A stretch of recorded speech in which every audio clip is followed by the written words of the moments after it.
Dans cette petite partie bonus, je vais vous montrer qu'il est également possible d'importer directement des services externes dans nos scripts CSS.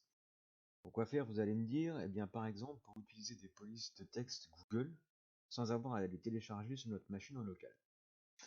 Pour ce faire, on va aller sélectionner sur le site Google Fonts la police qu'on souhaite utiliser. Donc Google Fonts, ici, fonts.google.com, et vous avez tout un tas de polices qui vont s'offrir à vous avec une sélection possible par catégorie, par language et par nombre de styles, etc. Moi, je vais déjà utiliser une police qui est connue, qui s'appelle Kavit. Donc on clique sur Kavit. Ici, on a toutes les possibilités de styles qui s'approprient à cette police. Donc on a le bold, le semi-bold, le medium, le regular, etc. Il est possible de la télécharger, mais nous n'allons pas le faire puisque ça équivaut à télécharger la police sur votre machine en local.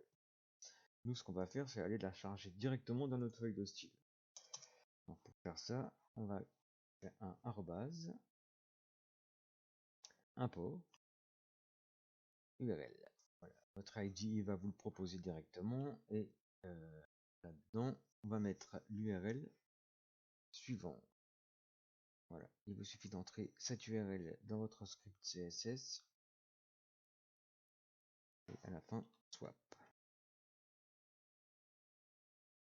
Voilà, donc ici on a https://fontsgoogleapi.com CSS et dans la family on met la police qu'on vient d'aller voir Kavit. Ensuite, pour l'utiliser dans notre titre H1 par exemple, on va mettre fonts family.